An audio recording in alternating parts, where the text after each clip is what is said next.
Have you ever heard of the angel of death of Auschwitz?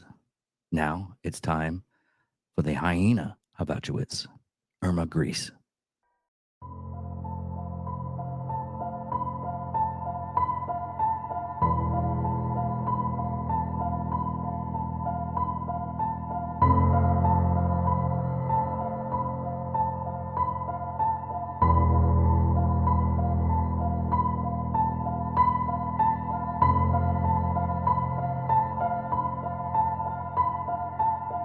Ladies and gentlemen of all ages, boys and girls, thank you for tuning in to yet another episode of Angry Meat Production. We appreciate you coming in and letting us be a part of your lives week in and week out.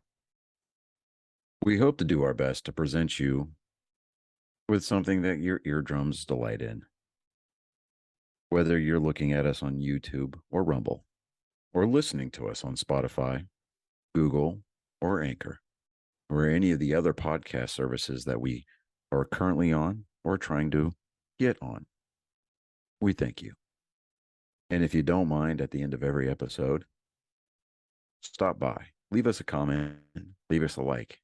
If it asks for 5 stars, we'll take 5 stars, even if you don't like us. 5 stars are what it's all about.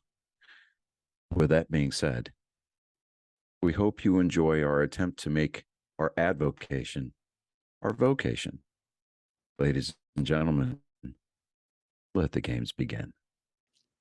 Welcome, angry faithful. Today on Sociopath, yes, we're going to go over the hyena of Auschwitz, Irma Grese. Yeah,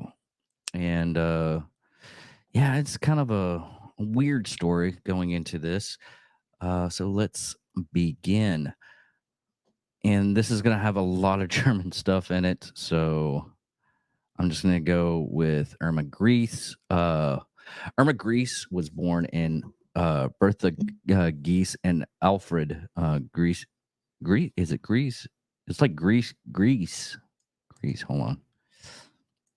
Greece. Yeah, Greece. Both dairy workers on 7th of October, 1923. Irma was the third of 5 children, 3 boys, 3 girls and 2 boys.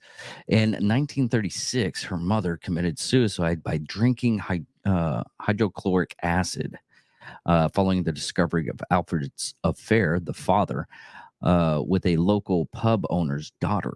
Historians Peter Vronsky speculates that Alfred Grese joined the Nazi Party in 1937 and remarried in 1939. Irma's sister Helena said that Irma's trial, that in preschool, she said this at the trial, that during in preschool she was girls were quarreling and fighting. Irma never had the courage to fight, but ran away. In 1938, at the age of 15, Grese left school and she started working at a farm for 6 months, then in a shop, then at a hospital ran by the SS. And the SS are the Nazi SS. Yes, that's right. For 2 years. She became a concentration concentration camp guard by the age of 19. Grese, like her sisters, wanted to join the League of German Girls, and I'm going to butcher this name, but we're going to go ahead and come on. There we go. And speak and spell. Give me a Stephen Hawking. Help me out. Bund Deutscher Mädel. Bund Deutscher Mädel, which is basically the Hitler Youth Group for girls. But her father forbade it, and she ended up doing it. Before her 17th birthday, she moved to the SS Female Helpers Training Base, which was located near Ravensbrück, an all-female concentration camp. In 1940, she became an Afterwards. No, hold on. Stephen Hawking. Offizieren or god or overseer at Ravensbrück, and transferred to Auschwitz, Brooklyn. We'll just say Auschwitz because I can't pronounce that other name. Keep it as fast. in March 1943. Due to her transfer, Greece had a falling out with her father the same year, as he had been vehemently opposed to her joining the SS Gulfage, which is basically a destination of a group of female civilian employees for the Nazi Party. He explained he expelled her from from the house. Greece participated in prisoner selections to the gas chamber in Auschwitz. In early 1945, Greece accompanied a prisoner evacuation transportation from Auschwitz to Ravensbrück. In March, she went to Bergen-Belsen along with a large number of prisoners from Ravensbrück. Greece was captured by the British Army in 17th of April 1945 with other SS personnel that did not flee. Now, on her war crimes at Auschwitz, it doesn't state in this article, but from what it was reported on a couple of other websites, that Greece was actually a mistress of God. I just pulled him up and it my stuff updated. Joseph Mengele. She was a mistress of him, and let's just say she was a fucking whore. She ended up having sex with a lot of other Nazi Party SS members at the camp, and she also did she raped a couple of the male inmates and some of the female inmates. So, but she would end up put them in the gas chamber. Basically, she was doing her guard job, but she ended up from one article stated that she kicked and beat a female inmate, and she would actually, from what they were saying, that she would choose the prettier of the Jewish prisoners to go into the gas chamber and die because she was jealous of them. It's just speculation. A lot of it we don't know. But during the war crime trial, Greece was among the 45 people accused of war crimes at the Belsen trial, which was held in Luxembourg, Lower Saxon. She was tried over the first period of the trials, September 17th to November 17th in 1945, and was represented by Major L. Cranfield. The trials were conducted under British martial law based on the charters delivered from the Geneva Convention in 1929 regarding the treatment of prisoners. The accusations against her centered ill treatment and murder of those imprisoned at the camps. Survivors provided detailed testimonies of the cruelty. She also claimed that she had beaten some women using a paddled whip. What the hell is a paddled whip? Hold on. Let's see here. Let's see if I can copy this and get a picture of it. Oh, it's just a regular whip. It's just the name of a whip. Well, plated whip. Nice. Yeah, it's just a regular whip. Anyways, so she whip them with the whip.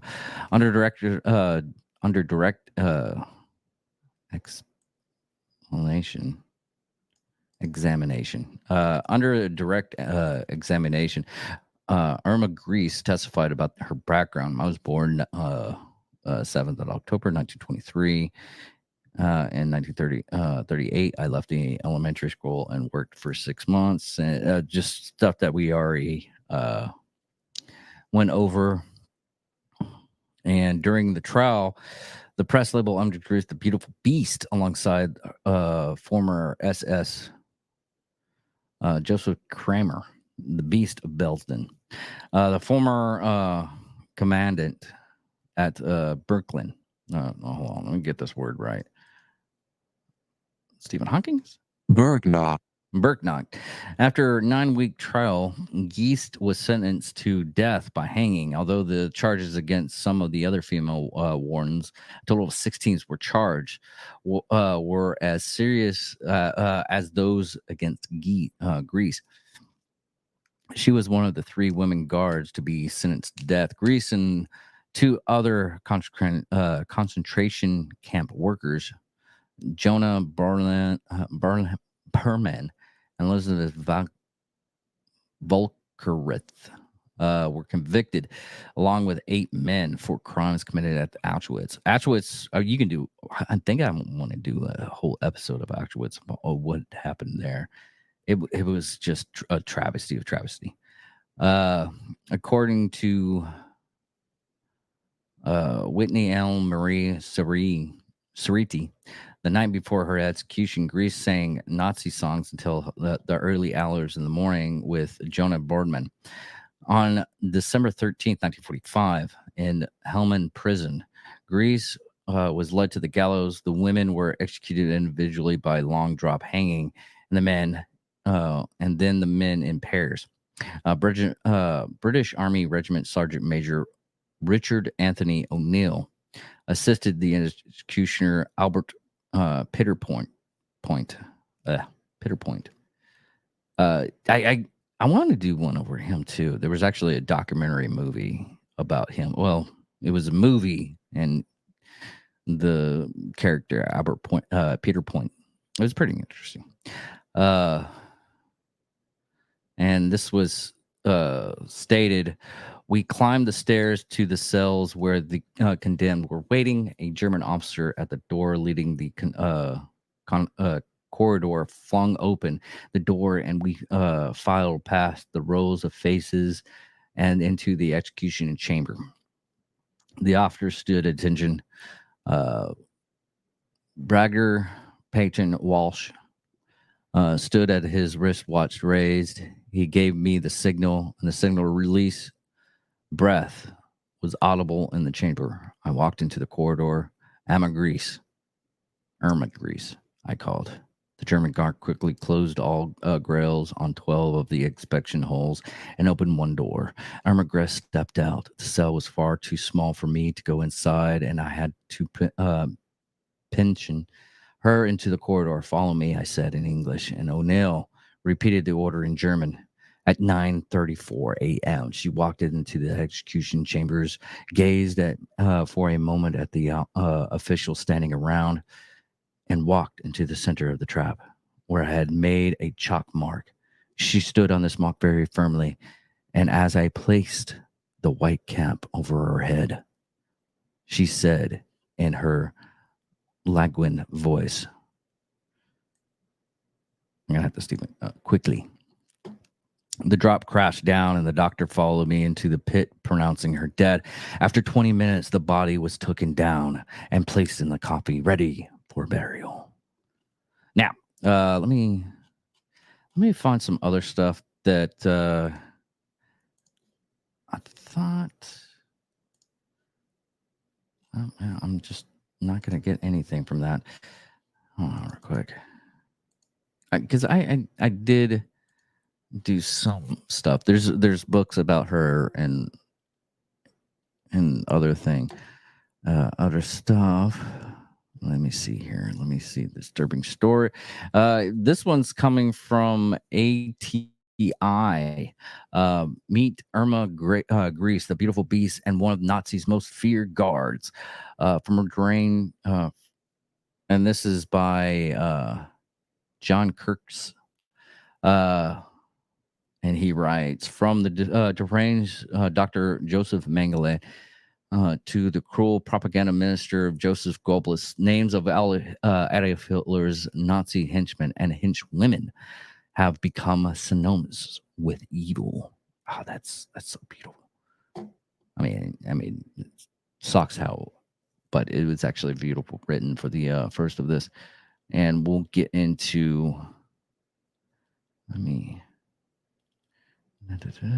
Because this article goes into detail what she actually did.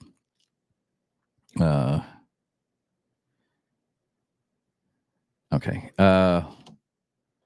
With so much authority, Irma Grese would unleash a total of lethal sadism upon her prisoners, though it was hard to verify the details of Grease's abuse, and scholars like Wendy Lower pointed out that lot of what has been written about female Nazis is clouded in sexism and stereotypes. There is a there is little doubt that Grease deserved her nickname, the hyena of Auschwitz. In the memoirs, Five Chimes, dang, freaking, okay. In the memoirs, Five Chimes, Auschwitz survivor Olga Lingi writes that Greece had many affairs with other Nazis, including Mengele. When it came time to select women for the gas chamber, Langley noted that Irma Grese would purposely pick out beautiful female prisoners due to jealousy and spite.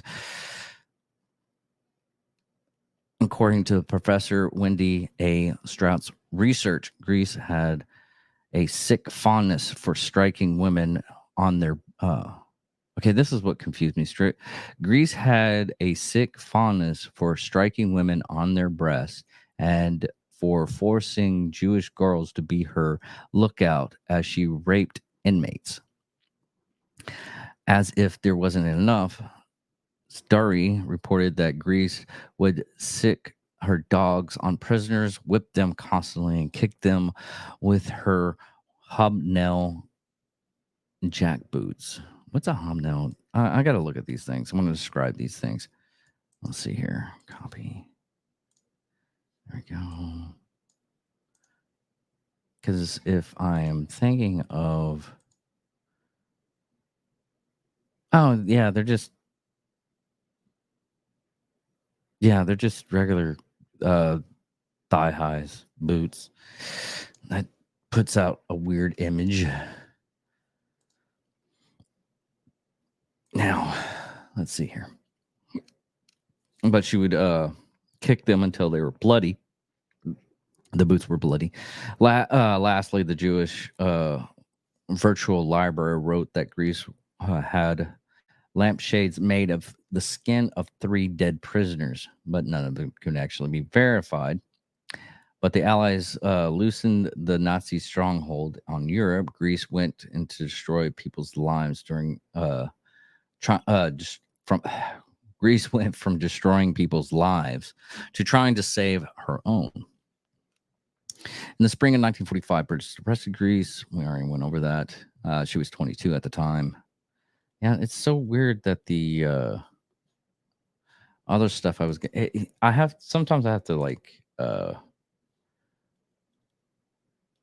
go into like different sites and everything. This is from the Jewish Virtual Library. More crimes. Go through here. Yeah, there's not much on here either. But that's about it on her. I'm sorry this is going to be a short episode. I was trying to make it long and I couldn't. But still, weird case. A lot of the time frame in World War II at Auschwitz, that was possibly the worst of the camps because of who was there. This person right here, Irma Grese, and Mengele, the Angel of Death. They did a lot of their experiments there. Another thing that with those stupid idiots, the Holocaust deniers, most of the evidence that we got from how many Jewish people were killed, which was 6 million, along with homosexuals and people that they just didn't agree with the Nazi Party, which was fascism there. But a lot of the records that we got was from the Germans themselves. Unlike Unit 743. 731, I think it is. Yeah, Unit 731 from Japan, which they destroyed all the documentation. We don't know how. We have a little bit of literature on that unit, Unit 731, which is the Japanese version of Auschwitz, where they did a sick medical experimentation to better understand human physiologies and whatnot. But a lot of the stuff that I don't know, this is the sad note. A lot of the stuff that we learned from the documentations from Unit 731 and also from Auschwitz, it's sad to say that we actually advanced medical research because of those studies. It is very sad, and a lot of people don't know that it was a horrible, horrible thing, and I do not agree with any of the stuff, but it's just sometimes the way of the world. I wish we could stop that kind of stuff, and we still do human experimentation with other people's knowledge, which is really sad. Which I've gone over a couple of them, but we lessen it. There's certain countries that still do it, and we can't help that because they are communist countries. I mean, the Muslim community in China are being mutilated and destroyed in that country, and what's sad is nobody's doing anything about it, which I wish there was a way to stop that type of stuff. And we have photos that there are concentration camps in China with the Muslims community, which it's I really wish humanity would grow up to the state to where we can stop torturing people, but there's part of human nature that we can't really stop. I mean, there's people that will do the good deed and stop the evil that is in this world, but there is very few and more evil, which it really does suck. On that note, sorry, it's a dark note, but hope everybody's doing all right, because they're, like I said, I said this on a couple of episodes. If you made it to the end, thank you. But on a lot of the stuff, if you need help and everything like that, and you're in a situation you don't think you can get out of, I'll be more than welcome to give you some advice as best as I possibly can as a human being. And hopefully you can get out of that situation. A lot of people don't know how to get out of that situation, unlike the people of Auschwitz and Unit 731 and a bunch of other things that couldn't get out of these situations. But that sometimes there's things that you can get out of, and this is one of them. And I will be happy to help. Just, drop a line on comment on one of the pages that we have. We got Twitter, we have Instagram, we have Facebook, which I'm not really doing that much on Facebook that much. I'm trying to keep it going, but go out there and tell us whatever, and we'll see if we can coordinate something to help you out. I mean, I'm stuck in Texas, but if there's a way to help somebody out, I will try my best to help that person out. Thank you all for watching. Goodbye.